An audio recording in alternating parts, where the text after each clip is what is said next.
Hey guys, hello everyone. कैसे हो आप सब लोग? बढ़िया हो? Very good afternoon. चलो आ जाओ इस पे। New concept, instrument in money market. क्या क्या होते हैं इसमें से? कुछ तो आपको पता भी होगा। Commercial bill, bills of exchange, और इसको ऐसे ही लिख देती हूँ मैं, बिल ऑफ एक्सचेंज। ठीक है। देन ट्रेजर बिल, ये ज्यादा करके आप गवर्नमेंट वगैरह इशू करते हैं इसको। ठीक है, आप देख सकते हो यहाँ पे टी बिल वगैरह issued by reserve bank on behalf of government. मतलब गवर्नमेंट खुद जाके तो नहीं बोल सकती ना, अभी ये हमने कुछ निकाला है मनी मार्केट में, आप इसको सब्सक्राइब करो, ये इंस्ट्रूमेंट है। तो गवर्नमेंट के बिहाफ पे इसको कौन निकलता है? आरबीआई। ठीक है। देन कमर्शियल पेपर्स, ये अपन ने ऑलरेडी पढ़ रखा है, प्लीज देख लो एक बार। आपके वो चार्ट में short term sources of finance में अपन ने कमर्शियल पेपर्स को ऑलरेडी पढ़ा है। देन है certificate of deposit and collateral borrowing and lending obligation, CBLO नाम से ये प्रख्यात है। ठीक है। मतलब इसका जो क्या बोल सकते हो आप सार, और जो इम्पोर्टेंस है वो ये कॉन्सेप्ट में भी है, प्लस ये एक ये पूरे इसमें मनी मार्केट में आप देखेंगे तो ये सारा बहुत आसान है। Call money, notice money, commercial bill, treasure bill, commercial paper, certificate of deposit, but the different concept is this. ठीक है, ये थोड़ा अलग भी है, और ये किस नाम से जाना जाता है? CBLO।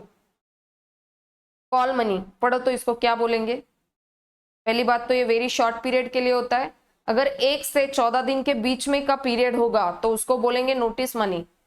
ठीक है। If the period is between 1 to 14 days, that is up to 14 days, it would be a notice money, and if the period is more than 14 days, it is called as call money. अब ये जो 14 days और से 20 days और 25 days whatever, ये जो days calculate करेंगे, इन days calculating में क्या एक्सक्लूड करेंगे? Which days are excluded? It says intervening holidays और Sundays are excluded for this purpose. मतलब उस 14 डेज में अगर कोई ऐसा हॉलीडे आ गया, गणेश चतुर्थी, दीपावली, और Dussehra, any kind of festival जहां पे पब्लिक हॉलीडे होता है, then that day is excluded.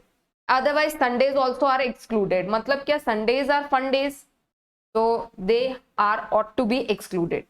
No collateral security is required to cover this transaction. I hope so you know the meaning of this collateral security. Do you? If not known, I'll just explain you here. Money market, it would be from an institution, financial institution से ले सकते हैं और individual से भी हो सकता है। You are taken say call money beyond 40 days, beyond 14 days. You've asked for money from this institution, they have provided you money, then are they asking you any collateral security? What is the security of this particular transaction? No security, so it says no collateral security. मतलब मान्यता ऐसी होती है कि जब भी हम कहीं से लोन लेते हैं तो मॉर्गेज होता है। समझता है कि आपको मॉर्गेज का मीनिंग? आइदर योर होम और योर कार और एनी ऑफ योर प्लॉट। समझता है क्या? ये एज अ कोलैटरल सिक्योरिटी देते हैं कि भाई जब तक हम आपका पैसा वापस दे नहीं देते तब तक आपके पास में हमारी ये कोई चीज एज अ सिक्योरिटी पर्पस रखी है। उसको क्या बोलेंगे? Collateral security. तो इस केस में कोलैटरल सिक्योरिटी रहेगा क्या? No, no collateral security is required to cover these transactions. Alright, चलो आ जाओ। Treasury bills, read this, it's so easy. I don't know why they repeated all sort of thing. For the purpose that they want to include the things in money market. What are all the instruments covered under money market? So they have explained everything again. So come here and read. Treasury bills, I've already told you it is by government, but government cannot just go and issue this kind of securities खुद से. So they take mediator as Reserve Bank, RBI. पता है ना RBI कौन है? Treasury bills are short term instrument issued by RBI on behalf of government to tide over short-term liquidity shortfalls. This instrument is used by government to raise short-term funds to bridge seasonal and temporary gaps. मतलब क्या होता है, RBI ये treasury bills को issue करके raises funds for what? For seasonal or temporary gaps between its receipts, that is revenue, and capital, that is expenditure. They from most important segment of money market, not only in India but over the world as well. And treasury bills पे there is no TDS applicable. कितना बढ़िया है मतलब. और gap जो होगा मतलब what is the benefit earned, benefit जो रहेगा it is known as discount. तो क्या बोलते हैं, T bills are repaid at par on maturity. तो डिस्काउंटेड प्राइस पे आपको प्रोवाइड करेंगे और जब इसका मेच्योरिटी पीरियड पे होगा तो आपको कुछ ज्यादा प्राइस मिलेगा. The gap between the two is called as discount, and that is the earning. The difference between the amount paid by tenderer at the time of purchase, which is less than face value. Face value से 100 होगा तो 100 से less ही पे किया होगा, से 90 और so. ठीक है. एंड मेच्योरिटी पे amount received on maturity represents interest amount. समझा. तो जो गैप रहेगा दोनों के बीच का कॉल्ड एज इंटरेस्ट अमाउंट. तो the amount on T bills is known as discount. तो गवर्नमेंट के लिए वो क्या हो गया, डिस्काउंट. गवर्नमेंट क्या बोलेगी, हमने डिस्काउंट पे कोई चीज प्रोवाइड करी है, और जो पर्सन होगा जिसको वो एक्स्ट्रा अमाउंट मिल रहा है उसके लिए वो क्या है, इंटरेस्ट. टीडीएस एप्लीकेबल है क्या, नो. यहाँ पे आप एक छोटा सा डायग्राम बना सकते हैं. These T bills are issued by RBI to raise funds. ठीक है. Commercial bills means what, bills of exchange. अब ये मैं वापस एक्सप्लेन नहीं करूंगी. All sort of same story is repeated here. There is a drawer, there is a drawee. देख रहे हो आप यहाँ पे, signed by the drawer requiring the party to whom it is address to pay on demand और at a future date definite sum of money to the payee. ठीक है. तो सेम सारा चीज इसमें डिस्कस किया है, तो आप इसको पढ़ लो एक बार. There is high degree of liquidity, make the payment on fix date, low degree of risk.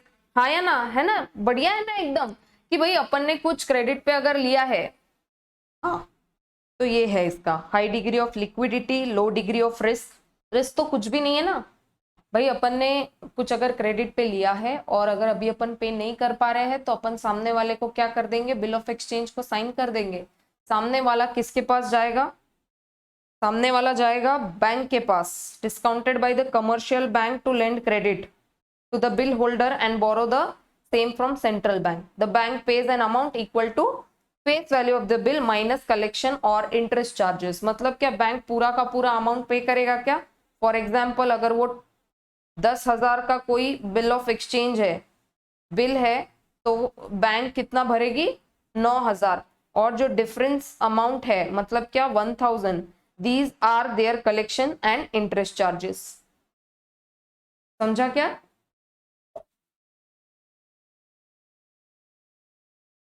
क्या बोल रहे, commercial bills can be inland और फॉरेन बिल्स. ठीक है. अब आ जाओ नीचे, कमर्शियल पेपर. ये भी आई थिंक हम लोगों ने ऑलरेडी कर रखा है. ये आपको याद आता होगा कुछ. अपन ने नीचे कुछ कंडीशंस पढ़े थे. Working capital limit not less than 4 crore.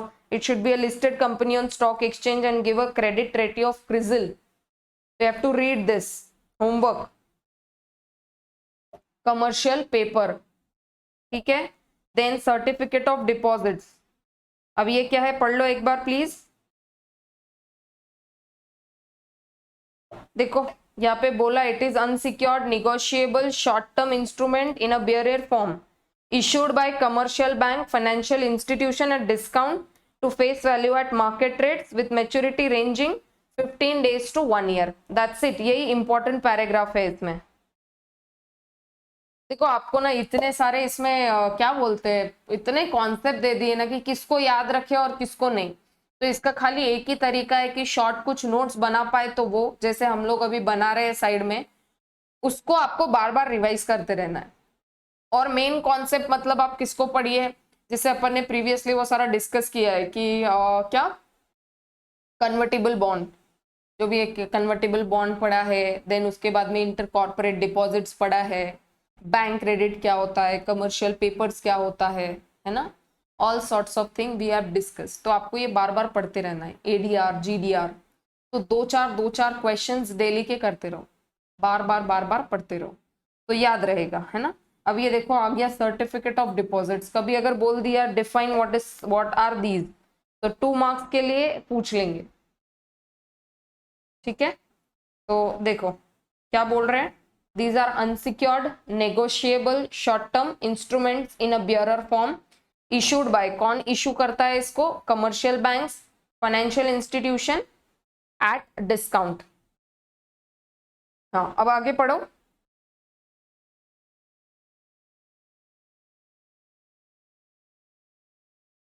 क्या बोलते हैं ये, being securities in the form of promissory notes, transfer of title is easy, मतलब एक पार्टी से दूसरे पार्टी को अगर इसको ट्रांसफर करना है तो title is easy, they just have to endorse and deliver the same, मतलब पीछे बस एंडोर्स कर दो, सिग्नेचर दे दो और आगे पास कर दो। उसको अगर और आगे पास करना है तो और पीछे साइन करेगा, आगे भर देगा।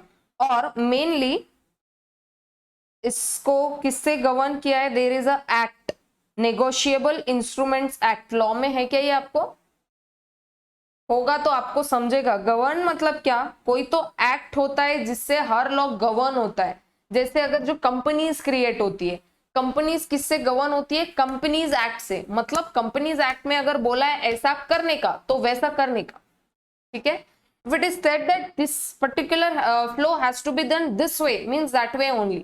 अभी कैसे डायरेक्टर्स को अपॉइंट करना, कब डायरेक्टर डिस्क्वालीफाई हो जाएगा, कब नया डायरेक्टर अपॉइंट होगा, या अपने आप कर सकती है क्या कंपनी खुद से, नो। कंपनी में कंपनीज एक्ट में कुछ रूल्स रेगुलेशन, कुछ प्रोविजंस दिए हैं, उसी हिसाब से आपको उनको अपॉइंट करना पड़ेगा, उनका डिस्क्वालीफाई वैसा हो जाएगा। कौन लोग एलिजिबल नहीं है डायरेक्टर बनने के लिए, कहाँ दिया होगा, कंपनीज एक्ट में, समझा क्या आपको। वैसे ही इसको गवर्न करने के लिए नेगोशिएबल इंस्ट्रूमेंट्स एक्ट किसको गवर्न करेगा, वो सर्टिफिकेट ऑफ डिपॉजिट्स को, ठीक है। तो क्या बोल रहे हैं, ये क्या है, प्रोमिसरी नोट है। प्रोमिसरी नोट क्या होता है, promise, one person promises to pay another person certain sum of money. अगर आपको पता करना है तो ये देखो, ये यहाँ पे मैंने सर्च किया, what is promissory note. A promissory note is a debt instrument that contains a written promise by one party to pay another party a definite sum of money either on demand or at a specified future date। एक तो date उसमें दिया रहेगा, नहीं तो सामने वाला person बोलेगा कि मुझे next Saturday I want the money with me, मुझे कुछ काम है, मुझे पैसे की जरूरत है, तो फिर उसको उतना पैसा देना पड़ेगा। That is called as promissory note, समझा क्या।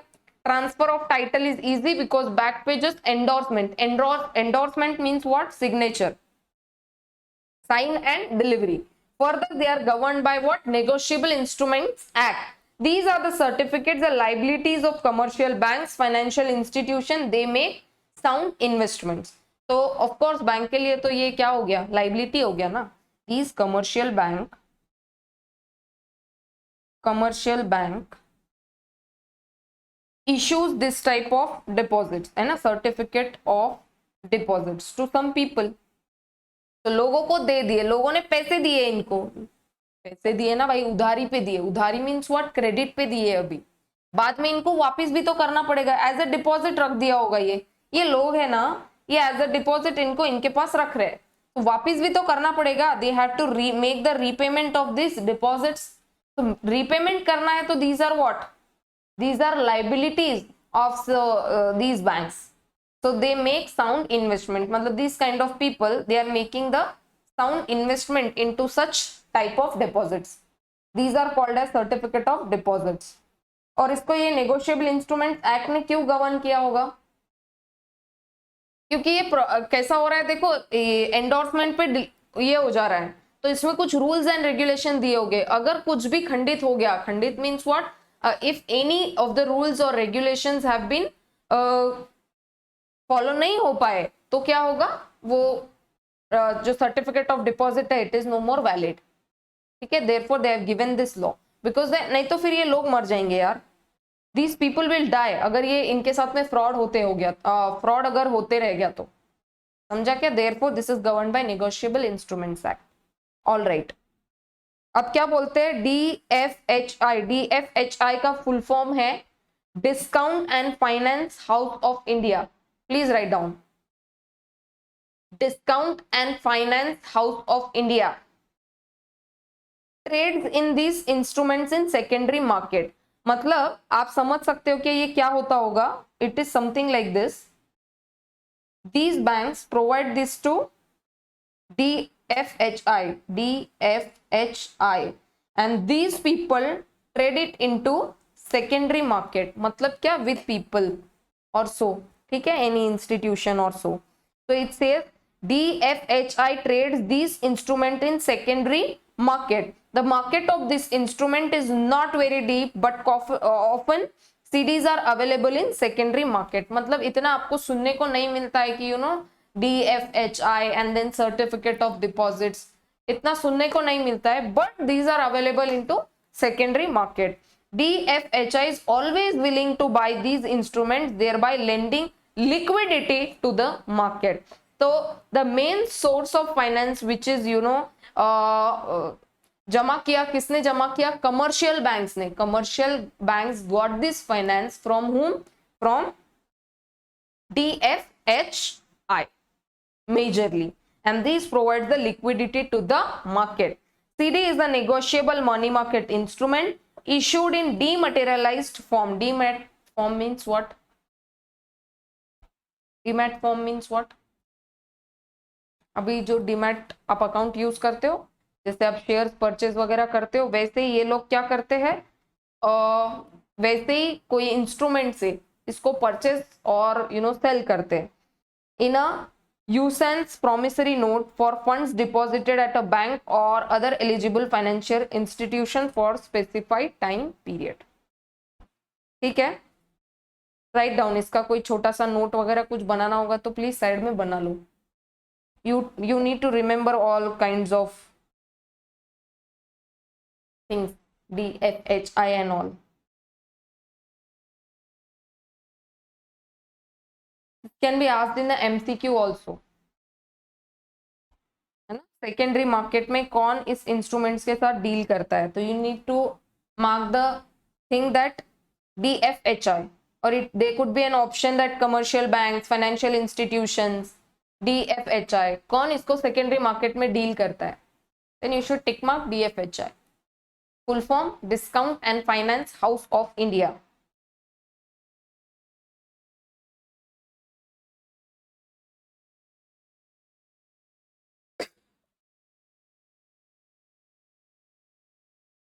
CBLO very important.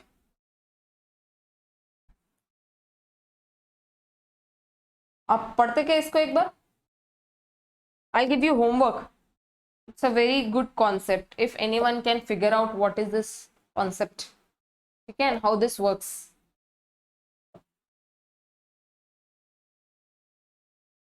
Then ये सब अपन ने पढ़ लिया क्या, ये क्या बोल रहे हैं, instruments in capital market. Number one is money market. Money market में we have seen all sorts of thing, and उसमें से भी bills of exchange, then what, commercial paper, ये अपन ने शॉर्ट टर्म फाइनेंस में पढ़ रखा था। And though it is said that money market short term में डील करता है, यस।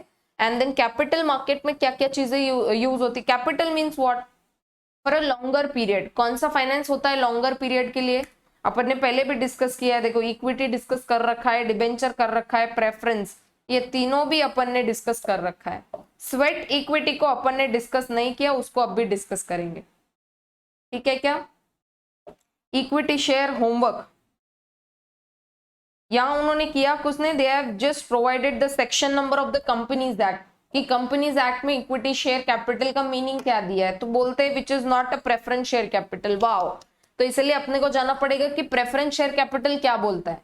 तो फर्क क्या है दोनों के बीच में, वोटिंग राइट्स का फर्क है, और लिक्विडिटी के केस में प्रेफरेंस शेयर होल्डर्स को इक्विटी से पहले प्रेफरेंस मिलता है, उसका नाम ही डिफाइन करता है प्रेफरेंस शेयर होल्डर्स, तो preferred over equity, and they get the fixed amount of we can say dividend. Preference share holders को, इक्विटी वालों को क्या, it depends on the profit of the company। equity share holders are the real owners of the company, ठीक है, तो बचा कुछ जो भी रहेगा, अगर कंपनी को दो चीजें होगी, डिविडेंड के फॉर्म में बांट देंगे, नहीं तो रिटेंशन रखेंगे। Retention money means what, for future expansion, future में एक्सपांशन करेंगे और वो किसका पैसा है, मतलब प्रॉफिट किसका है, और अगर एक्सपांड करके प्रॉफिट होता है तो इक्विटी शेयर होल्डर्स। तो देयरफॉर क्या बोलते हैं, देखो, equity share capital can be of both with voting rights or with differential voting rights so as to dividend vote or otherwise in accordance with such rules as may be prescribed। तो वो prescription में कौन से format का equity share वो issue करते हैं उसके ऊपर डिपेंड करेगा उनका क्या, voting rights, voting rights as to dividend, और कोई स्पेसिफिक अगर कोई डिसीजन वगैरह लेना है, अलग अलग टाइप ऑफ अगर डिविडेंड्स दिए होंगे विथ वोटिंग राइट्स और विथ डिफरेंट डिफरेंशियल राइट्स, तो उस तरीके से वो ऑपरेट करेगा। Debentures, they are the debt, debenture owners fund नहीं है, it is a debt constituting charge on assets. Charge on assets means what, whether constituting a charge on assets of the company और not. Charge होना मतलब अगर कोई अपने company के debentures में इन्वेस्ट कर रहा है तो इन्वेस्टर बोलेगा कि भाई कंपनी क्या गारंटी है कि आप हमारा पैसा हमको वापस भरोगे। तो बैलेंस शीट में कैसा लिखा होता है, please have a look, 13% debentures having charge on fixed asset, मतलब क्या, फिक्स्ड एसेट से इसको सिक्योर कर दिया, समझा क्या, तो काइंड ऑफ सिक्योर डिबेंचर्स। और ऐसा नहीं भी हो सकता है, ये ऐसा लिख नहीं भी सकते, बहुत अच्छी अच्छी कंपनीज होती है तो ये कोई चार्ज वार्ज क्रिएट नहीं करती है, ठीक है। Debenture is a document evidencing a debt and acknowledging it, and any document which fulfils either of this condition is a debenture. अगर डेट फॉर्म में कोई भी इंस्ट्रूमेंट इस तरीके का होता है कि having a charge 11% debentures, 12% debentures, ऐसा कहीं कुछ रहेगा तो it is called as debenture. Then preference shares, preference share ऊपर क्या बोला है इन्होंने, equity share capital which is not preference share capital. Wow, अब इससे क्या समझे हम, तो पहले जाना पड़ेगा प्रेफरेंस शेयर कैपिटल इसके ऊपर, तो वो कहां दिया है, डिफाइन कहां किया, section 43 sub clause 2 of companies act, preference share capital को उन्होंने डिफाइन किया। पढ़ो एक बार,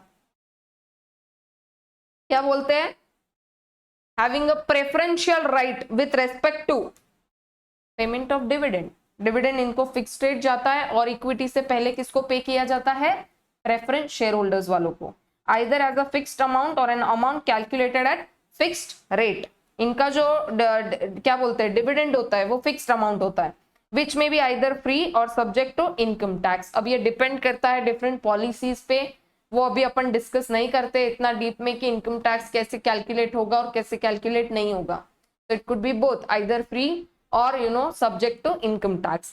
then repayment in case of winding up, पहले ही आपको बोला है कि प्रेफरेंस वालों को रीपेमेंट अगर वाइंडिंग अप हो गया कंपनी का तो पहले किसको पे किया जाएगा, पहले तो सारा डेट, सिक्योर्ड अगर होगा तो वो, फिर उसके बाद में अनसिक्योर्ड, उसके बाद में प्रेफरेंस और फिर आएगी इक्विटी, समझा क्या। In case of winding up और repayment of capital, amount of share capital paid up और deemed to have been paid up, whether or not there is a preferential right to payment of any fixed premium on any fixed scale specified in memorandum or articles of company। दिया हो या ना दिया हो, preference वालों को equity से पहले क्या करेंगे, पे करेंगे। पढ़ लो एक बार,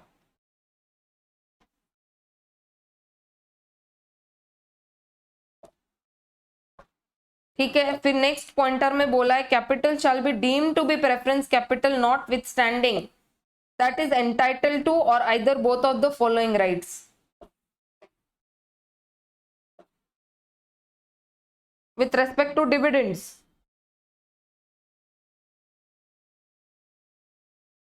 It has a right to participate whether fully or to a limited extent with capital not entitled to preferential right aforesaid।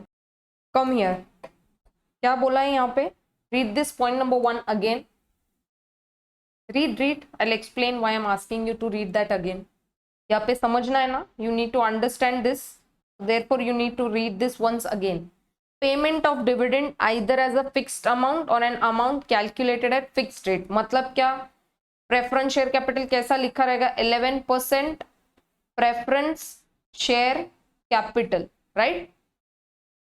इनको हम लोग भाग लेने का मौका देंगे, किसमें, we will give them the right to participate whether fully, हम बोलेंगे उनको कि आप लोग पार्टिसिपेट करो बिजनेस में, होली पार्टिसिपेट करो और लिमिटेड एक्सटेंड भी रख सकते हैं, with capital not entitle to preferential right aforesaid. मतलब इन 11% के आगे अगर हम लोग बोल रहे हैं 11% प्रेफरेंस शेयर कैपिटल, इसके आगे हम कोई राइट नहीं दे पाएंगे आपको।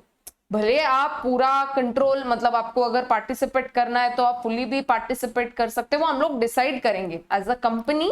People will decide upon, directors will decide upon कौन से मीटिंग में प्रेफरेंस शेयर होल्डर्स को रखना है, कौन से मीटिंग में अगर उनका राइट ही हैम्पर नहीं होता तो उनको नहीं रखना है, सिर्फ इक्विटी शेयर होल्डर्स वालों का मीटिंग रखना है। But there can be a situation where there we will give a right to participate whether fully or to a limited extent but not entitled to preferential right aforesaid, है ना। Dividend के point से link करके बताया, आपको दिख रहा है क्या यहाँ पे, sub clause A of clause 2, sub clause A of clause 2, ये देख लो, sub clause A of clause 2, ये क्लॉज 2 का सब क्लॉज ए।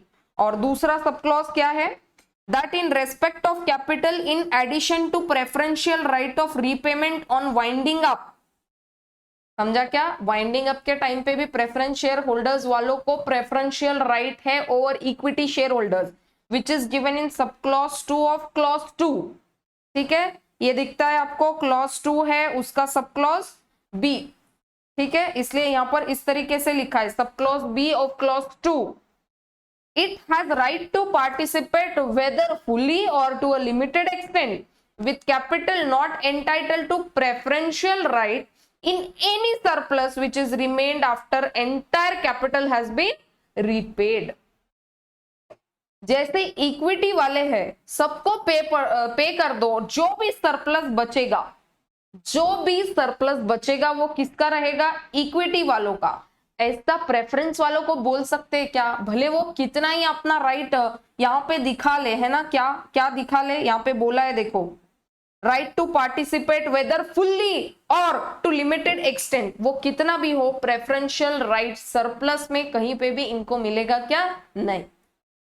ठीक है, ये देख लो यहाँ पे, capital not entitle to preferential right in any surplus which में remain after entire capital has been repaid. अगर इसके कुछ क्वेश्चंस होंगे ना तो हम लोग इसको सॉल्व करने में एकदम थोड़ा सा और समझ में आ जाएगा किस तरीके से सॉल्व करता है। तो क्या क्या पढ़ा हमने, ये यहाँ पे बोल रहे capital shall be deemed to be preference share capital, मतलब प्रेफरेंस शेयर कैपिटल अगर डायरेक्टली लिखा है तो वो तो प्रेफरेंस है ही, 11% प्रेफरेंस शेयर कैपिटल, बट जिसके राइट्स ऐसे हैम्पर होते होंगे, मतलब अपन जो इनको पार्टिसिपेट करने का मौका दे रहे हैं कंपनी के डिसीजंस वगैरह में, हम उनको पार्टिसिपेट करने का मौका दे रहे हैं फुली और लिमिटेड एक्सटेंट तक, पर उनको प्रेफरेंशियल राइट नहीं है और ज्यादा मांगने का, तो उसको हम deem to be preference share capital बोलेंगे।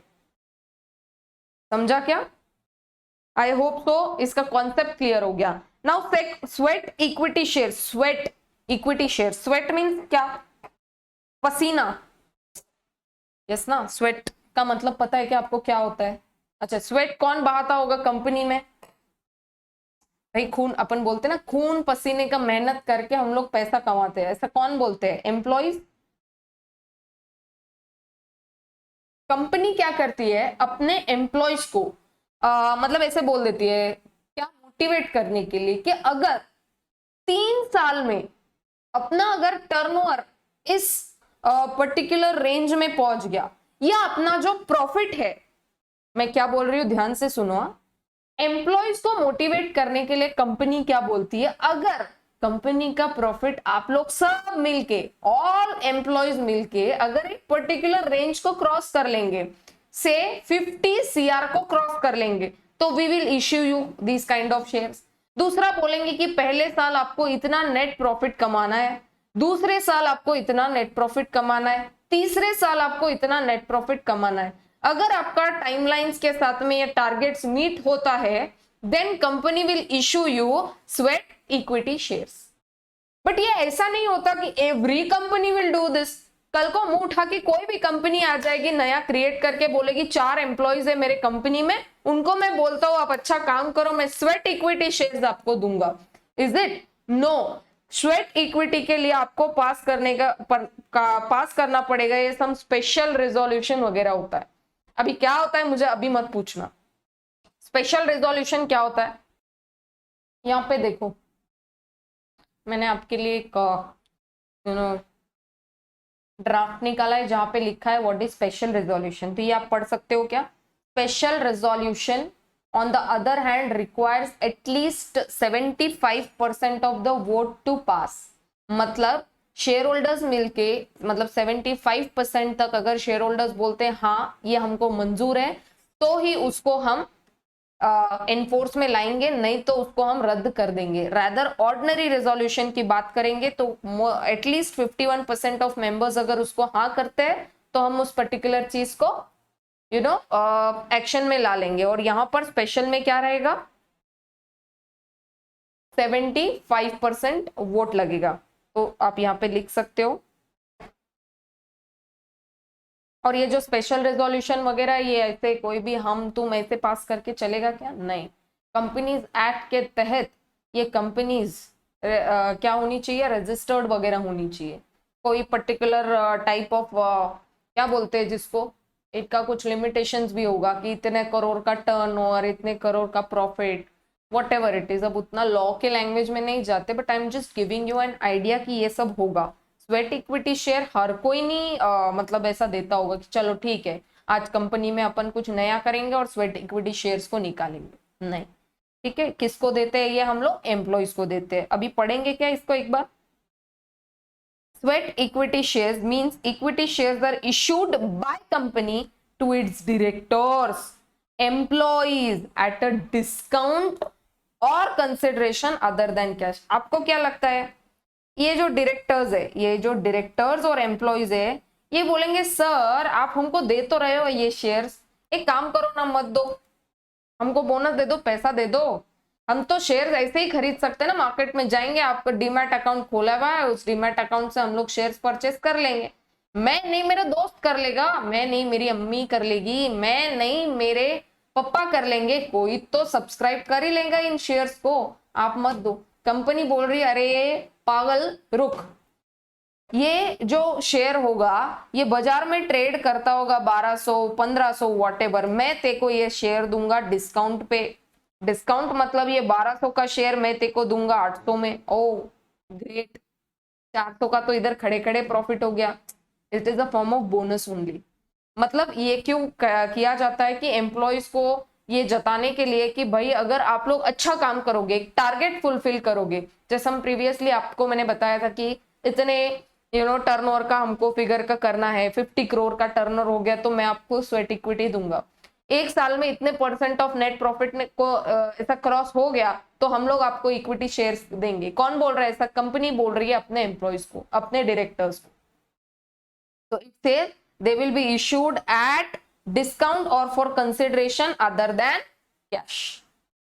ठीक है, for providing their know how और making available rights in the nature of intellectual property rights और value additions by whatever name called.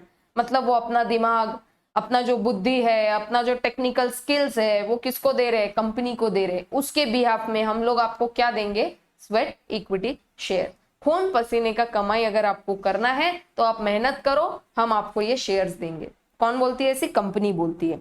Company में issue sweat equity shares of class of shares already issued if following conditions are fulfilled. कुछ conditions है, ये fulfil करेंगे तो sweat equity shares को देने के लिए आप फुलफिल मतलब क्या एलिजिबल हो सकते हैं। It is authorised by special resolution. Special resolution क्या होता है?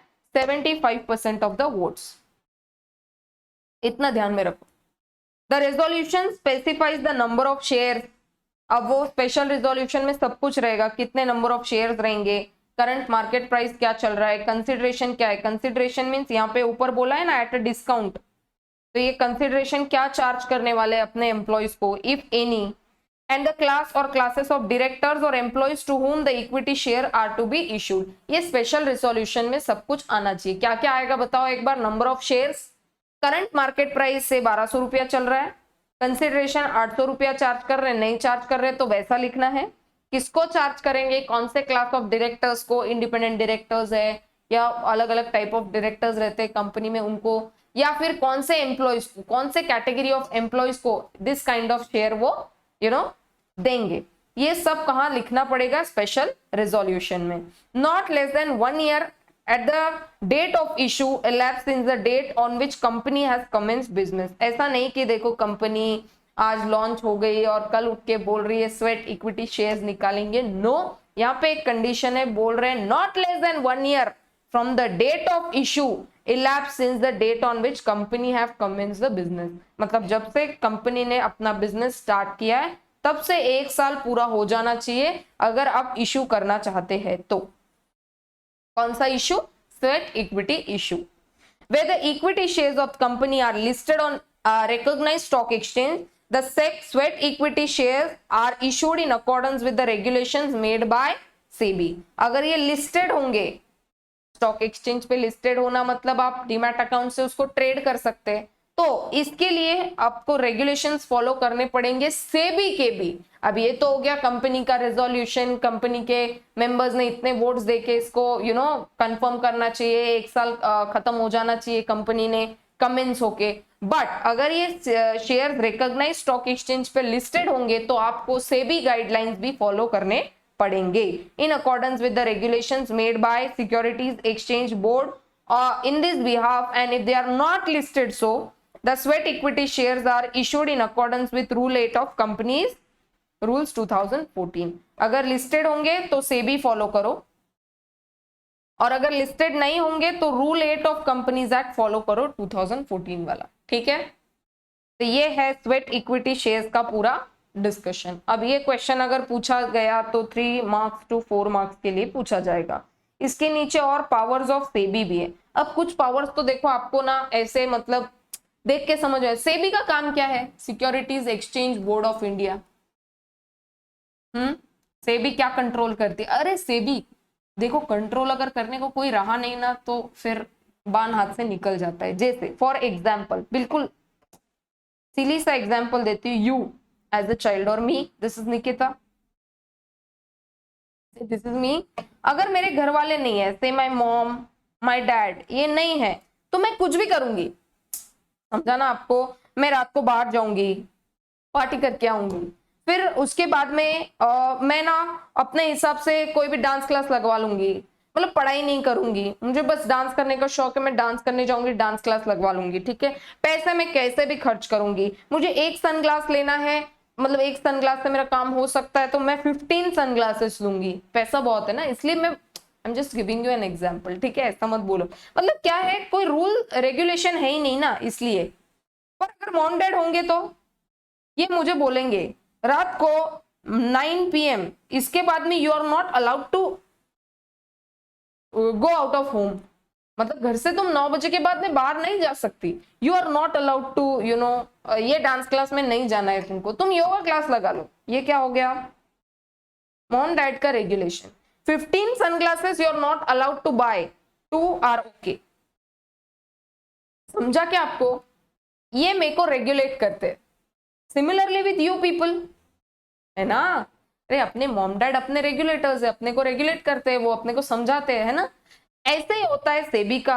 अब ये जो शेयर्स वगैरह लिस्टेड है स्टॉक एक्सचेंज पे, अगर इनको रेगुलेट करने को कोई नहीं रहा तो बताओ क्या होगा, है वो कुछ भी मनमर्जी करेंगे लोग अपनी, मतलब अपने हिसाब से चलेंगे, कंपनीज अपने हिसाब से चलेगी, इनसाइडर ट्रेडिंग करेंगे। मतलब क्या कि मैं कंपनी में काम भी करती हूँ और मैं क्या कर रही हूँ, कंपनी का प्रॉफिट वगैरह जान के, अरे हाँ अब कंपनी का शेयर प्राइस कल बढ़ने वाला है, आज मैं शेयर परचेस करके रख लूंगी और कल मेरा प्रॉफिट हो जाएगा। मैं इनसाइडर ट्रेडिंग, इनसाइडर ट्रेडिंग का और एक नाम क्या होगा कि मैं पूरा इंफॉर्मेशन जानते बूझते अपने दोस्त को कोई इंफॉर्मेशन बता दूंगी कि ऐसा ऐसा होने वाला है, please by the shares of this company, या अपने कंपनी का कोई बातचीत बाहर लीक कर दूंगी। अब आपको अगर समझता होगा, सेबी थोड़ा बहुत तो समझता होगा, क्योंकि every person in today's life trades in shares, थोड़ा बहुत तो पता होगा कि सेबी क्या करती है। सेबी रेगुलेट करती है, बहुत सारी चीजें हैं, लिस्ट है पूरा, देखो क्या क्या रेगुलेट करती है। ऑब्जेक्टिव्स, फंक्शंस एंड पावर्स सब एक साथ दिया है इन्होंने। To carry out its objective, objective क्या है सेबी का, स्मूथली ये जो पूरा स्टॉक एक्सचेंज है काम करना चाहिए, इसके लिए वो क्या करती है, फॉलोइंग फंक्शंस करती है। अपने ऑब्जेक्टिव्स को पूरा करने के लिए सेबी ये सारे फंक्शंस को फॉलो करती है। नीचे दिए गए फंक्शंस क्या क्या है, regulate the business in stock exchanges and other securities market, जहां पे भी इंस्ट्रूमेंटल ट्रेडिंग होगा, जहां पे भी सिक्योरिटीज ट्रेड होगी, उसको कौन गवर्न करेगा, उसको कौन रेगुलेट करेगा, उसको रेगुलेट करेगा SEBI, securities exchange board of India. फिर क्या है देखो यहाँ पे बोला है registering and regulating the working of stock brokers. ये स्टॉक ब्रोकर जो मार्केट में काम करते हैं, मतलब आपके बिहाफ पे शेयर्स लेना बेचना जो भी करते हैं, ये स्टॉक ब्रोकर्स है। इनको रजिस्टर करवाना, इनका रजिस्ट्रेशन करवाना, हर कोई रजिस्टर होता है खुद से। देखो राह चलता इंसान नहीं बोल सकता लाओ मैं तुम्हारा पोर्टफोलियो बना के देता हूँ, that person needs to be registered with this SEBI and all to get that certificate of stock broker. So it says regulating the working of stock broker, sub brokers, share transfer agents, bankers to an issue, merchant bankers, underwriters, underwriters वगैरह आपने सुना है क्या, क्या रहते, अब बहुत सारे दिए देखो, portfolio managers, investment advisor and such other intermediaries who are associated with securities market. In short आप ये समझ लो, ये जितने भी लोग सिक्योरिटीज मार्केट से जुड़े हैं कोई भी एंगल से, चाहे वो ब्रोकर हो, सब ब्रोकर। अंडरराइटर्स का मीनिंग मैं आपको बताती हूँ कि कंपनी में अगर समझो अंडर सब्सक्रिप्शन हो गया तो हम अंडरराइटर अपॉइंट करते हैं कि अंडरराइटर, अगर कंपनी में समझो हमने 1 लाख शेयर निकाले सब्सक्रिप्शन के लिए, बट शेयर कितने सब्सक्राइब हुए, ओनली 70,000, बचे हुआ शेयर कौन सब्सक्राइब करेगा। या फिर ऐसे समझो आप सब्सक्राइब मार्केट में हो खाली 30,000, इसका भी कुछ क्राइटेरिया है, some percentage of share subscribe होना ही चाहिए, नहीं तो वो सब्सक्रिप्शन वैलिड नहीं है। तो फिर बचा हुआ जो शेयर सब्सक्राइब होता है वो कौन सब्सक्राइब करता है, अंडरराइटर।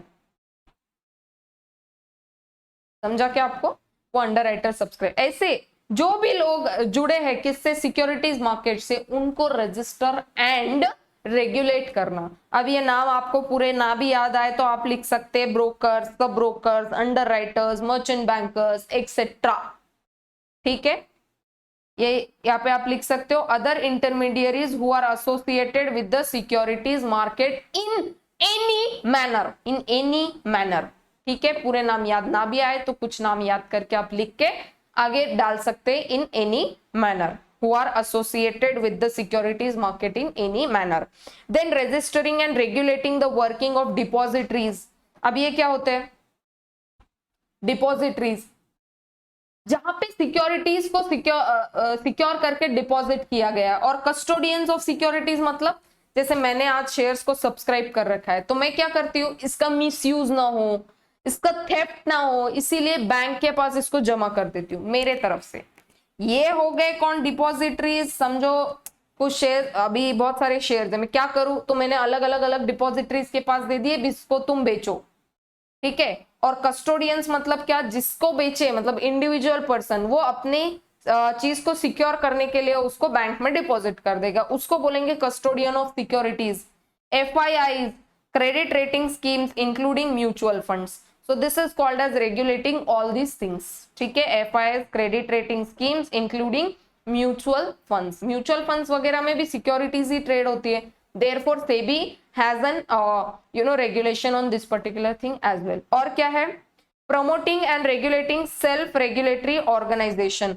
अब देखो ये अलग ही खुद का एक क्या बोलते हैं जिसको, अपना एक अलग कॉन्सेप्ट है, इसको आप प्लीज मेमोराइज कर लो, इसको मैं पूरा टोटल एक्सप्लेन नहीं कर सकती। सेल्फ रेगुलेटरी मतलब क्या, खुद ही खुद को रेगुलेट करते हैं, मेरी एक कंपनी है मैं खुद ही को रेगुलेट करती हूँ, मतलब काम भी मैं करती हूँ, रेगुलेट भी मैं करती हूँ, तो भाई उसमें कुछ गलत हो गया तो कौन जिम्मेदार। इसलिए बोलती है कि सेबी इसमें भी ध्यान देता है कि कोई कंपनी अगर बोलती है कि अपने में सेल्फ रेगुलेटरी टर्म्स पॉलिसीज बना के उस पर काम करूंगा, तो सेबी बोलेंगे नहीं नहीं नहीं, not like that, I will come and check कि तुम प्रॉपरली काम कर रहे हो क्या, अपने पॉलिसीज के टर्म्स से काम कर रहे हो क्या, if not we are boycotting you. समझा क्या? Promoting and regulating self regulatory organisation, then prohibiting fraudulent and unfair trade practices, fraud नहीं होना, अनफेयर ट्रेड प्रैक्टिस नहीं होना चाहिए, इसीलिए तो सेबी आई है पिक्चर में। समझा आपको? Prohibiting investors education and training of intermediaries in securities market. Intermediaries मतलब ये आपको समझता है कि ये मर्चेंट बैंकर्स, ब्रोकर्स, ये क्या है सब इंटरमीडियरीज, इनका ट्रेनिंग, एजुकेशन एंड ट्रेनिंग करवाना किसका जिम्मेदारी है, या इसको रेगुलेट करना किसका जिम्मेदारी है? SEBI. Prohibiting substantial acquisition of shares and takeovers of company. ऐसा नहीं चलेगा कि कोई भी कंपनी किसको भी कैसे भी टेक ओवर कर ले रही है, ये बोल रहे हैं ना prohibiting substantial acquisition of shares and takeovers of company.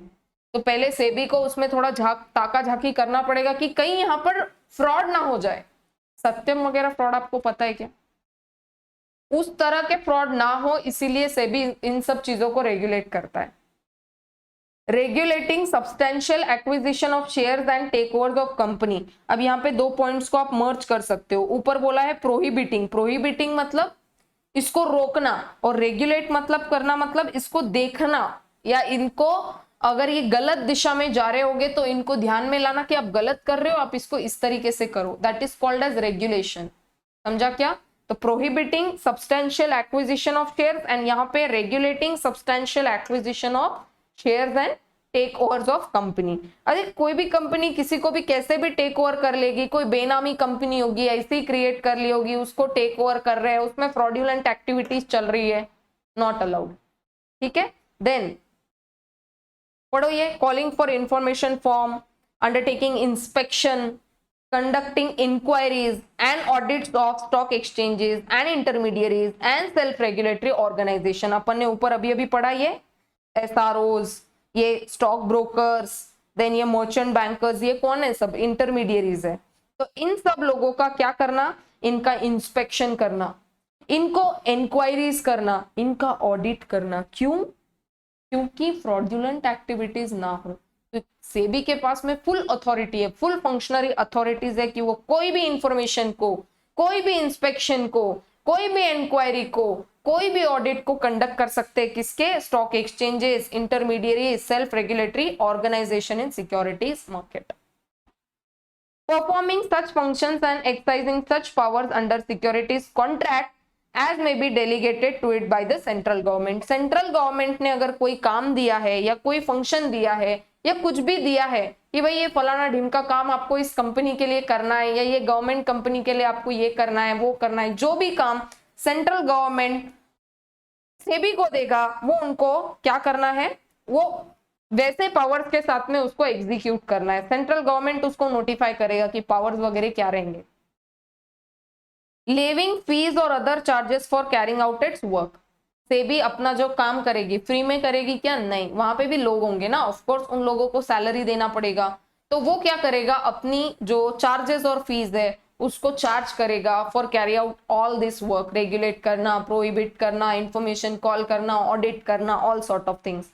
Conducting research for above purposes. अब ये जो ऊपर जो भी दिया है, जैसे कुछ भी इनको रिसर्च करना हो, किस पे रिसर्च करना हो? इंस्पेक्शन, ये कोई कंपनी का इंस्पेक्शन करके आए, उस पर रिसर्च करना है, ठीक है, या कोई ऑडिट किया है उस पर रिसर्च करना है, तो बोलते हैं conducting research on above purposes. Performing such other functions as may be prescribe. अगर और भी कोई फंक्शंस होंगे जो प्रेस्क्राइब किए है, लिखे हैं, कहीं पे किसी ने दिए है, कोई इनसे ऊपर की अथॉरिटी इनको बोल रही है कि ये काम करना है, तो जैसे प्रेस्क्राइब किया है, जैसे फॉर्मेट में इनको लिख के दिया ऐसा करना है, वैसा सेबी को अपना काम करना पड़ेगा। Then powers to call for periodical return from any recognised stock exchange. NSC BSC, अरे हाँ या ना, अरे ऐसे देखा मत करो यार, ठीक है। एनएससी बीएससी पता है ना? अरे stock exchange, they have all the power to call their periodical return at any point of time from any recognized stock exchange। समझा क्या? All these are the functions of SEBI. अब इसमें से कुछ कुछ तो बहुत इजी है, जैसे ये अदर फंक्शंस आज में बी प्रेस्क्राइब्ड। अब ये तो एकदम कॉमन पॉइंटर्स है, levying fees and conducting research. ये क्या है, ये थोड़ा आपको थोड़ा तोड़ तोड़ के समझना पड़ेगा। Information, inspection, conducting inquiries and audit, ये थोड़ा अलग ऐसे 4 फॉर्मेट में लिख देना। Information, then inspection, inquiries and audits, ऐसा थोड़ा सा लिख के रख दो, ठीक है, तो दैट फिर आप भूलोगे नहीं वो पॉइंटर्स। देन ये देखो एक्विजिशन, इसका प्रोहिबिशन रेगुलेशन, एक ही पॉइंटर में आप 2 पॉइंटर्स ऐसे निकाल के, क्या यहाँ पे एक पॉइंटर्स निकाल ओ फॉर प्रोहिबिटिंग के लिए एक है और एक रेगुलेशन के लिए, ठीक है।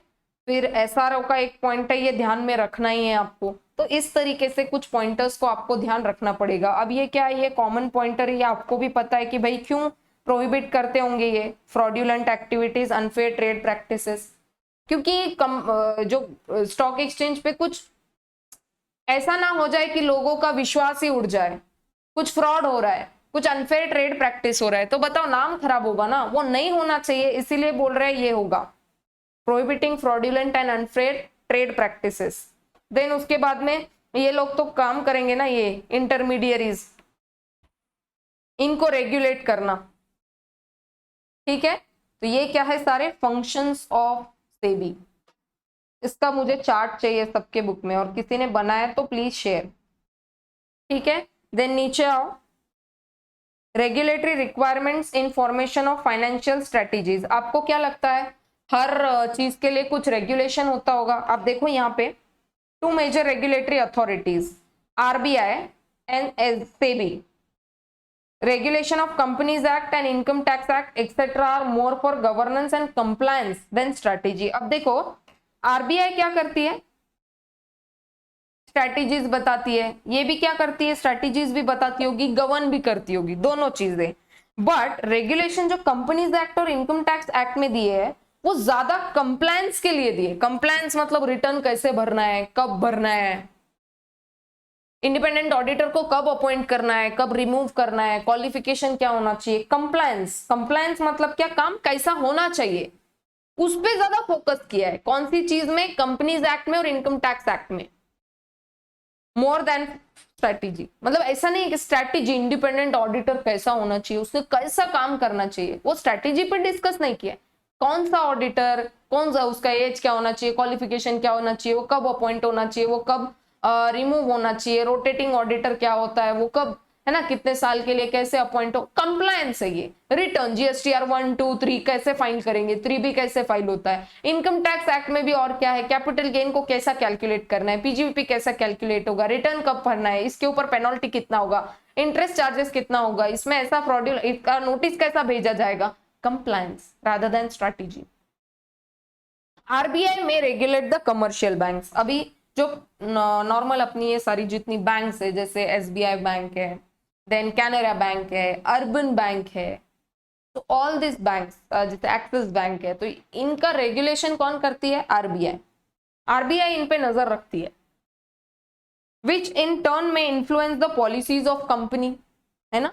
सम of the situations of finance manager has to face which requires regulatory compliance. अब जो कंपनी में फाइनेंस मैनेजर रहता है, उसको कुछ कुछ ये जो रेगुलेटरी कंप्लायंस है ये फॉलो करने पड़ सकते हैं। जैसे अगर इनको फाइनेंस रेस करना है थ्रू आईपीओ एंड एसपीओ, और क्या बोल सकते हैं जिसको कि भाई फर्दर एफपीओ बोल सकते हैं ना, फर्दर पब्लिक ऑफर, तो इसके लिए भी उनको कुछ रूल्स रेगुलेशन फॉलो करने पड़ेंगे। क्या फॉलो करना पड़ेगा वो नीचे दिया है। देन कैपिटल स्ट्रक्चर चेंजेस, मतलब क्या, डेट कितना, इक्विटी कितना, प्रेफरेंस कितना, वो चेंज करने के लिए उनको थोड़ा रेगुलेशंस फॉलो करना पड़ सकता होगा। ज्यादा करके इसमें बोला है बायबैक के बारे में।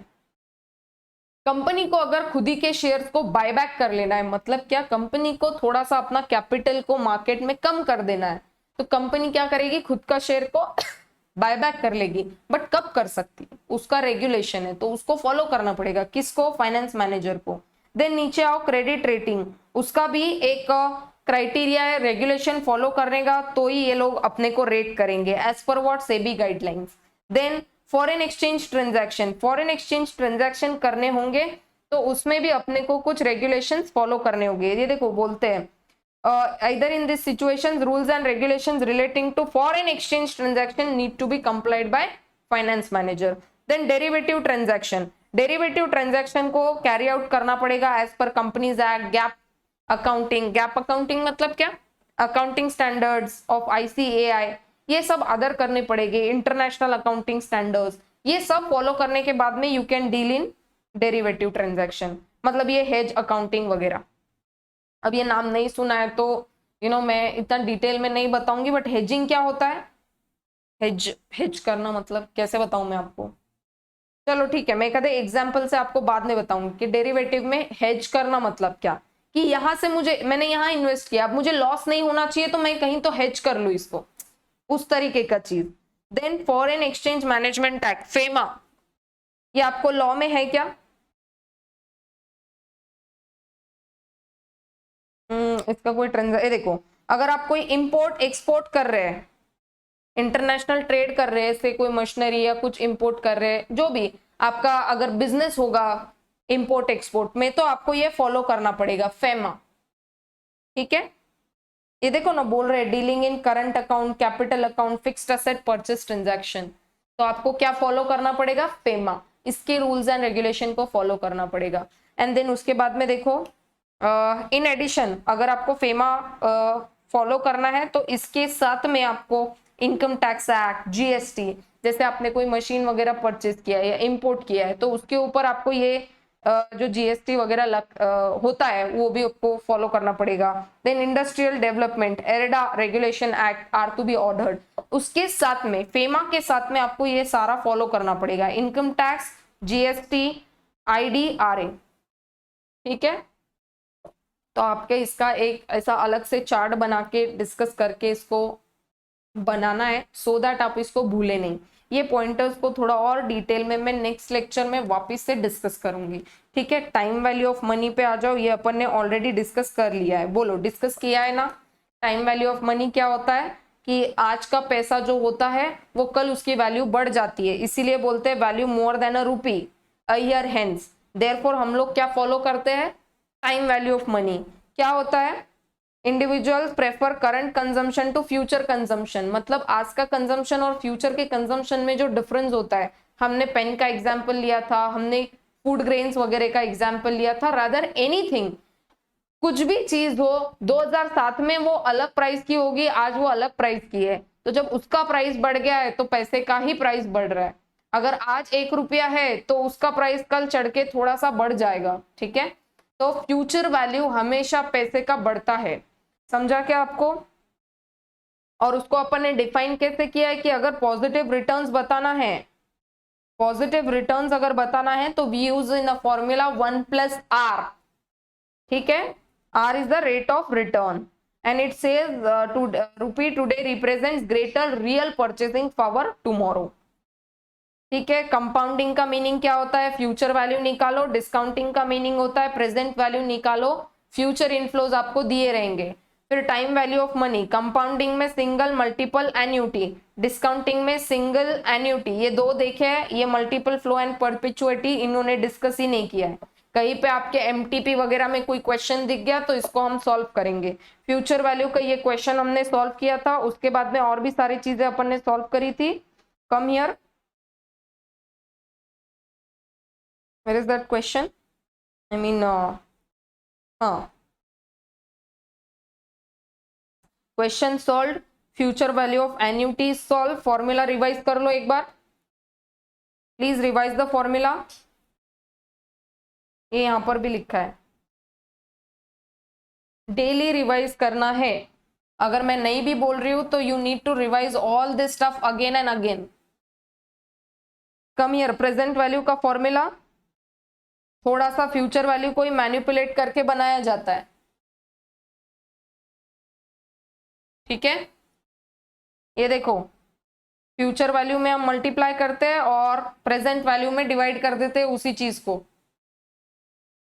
This is the manipulation of future वाले इसका फॉर्मूला, कंपाउंडिंग वाले फॉर्मूला का मैनिपुलेशन। प्रेजेंट वैल्यू का एन्युटी का फॉर्मूला क्या है, आ जाओ यहाँ पे, this is the annuity formula, देख लो एक बार और लिख भी लो, ठीक है। Come here, doubling the amount अगर करना है तो अपने को कौन कौन सा रूल को याद रखना है, rule 72 and rule 69। Rule 72 means what, 72 divide by, अगर उसको रेट ऑफ परसेंटेज जितना भी दिया रहेगा उसको डिवाइड करेंगे तो अपने को मिल जाएगा कितने साल में अपना पैसा डबल, और 69 में एक्यूरेट पता चलेगा, 0.35 उसमें ऐड कर देना है खाली, ठीक है। देन उसके बाद में we have solve number 1 question. Number 1 question was of future value annuity, ठीक है। एंड नंबर 2 क्वेश्चन क्या था, सिंपल कंपाउंड इंटरेस्ट अपने को निकालना था, सिर्फ इसमें नया क्या था, compounded semi annually for 5 years था, ठीक है। तो इसमें नया कॉन्सेप्ट क्या था, ये कंपाउंडिंग कैसा करना है और रेट ऑफ इंटरेस्ट क्या लेना है, ठीक है। चलो, I hope so all this concept was clear, we are completed with this topic. जो भी बचा कुचा, जो भी ऊपर CBLO बचा है, एंड ये जो अभी सेबी के अपन ने फंक्शंस देखे, इनके वो जो क्या है, नीचे कुछ पॉइंटर्स दिए अपने को कि फाइनेंस मैनेजर ने किन किन रेगुलेशन को फॉलो करना चाहिए, उसको एक बार थोड़ा सा डिटेल में हम लोग पढ़ लेंगे नेक्स्ट लेक्चर में, along with starting with tools of financial management, ठीक है। चलो, have a great day and bye guys, and you need to do one thing, rate us, do not forget to do this, ठीक है। चलो, have a great day, bye bye।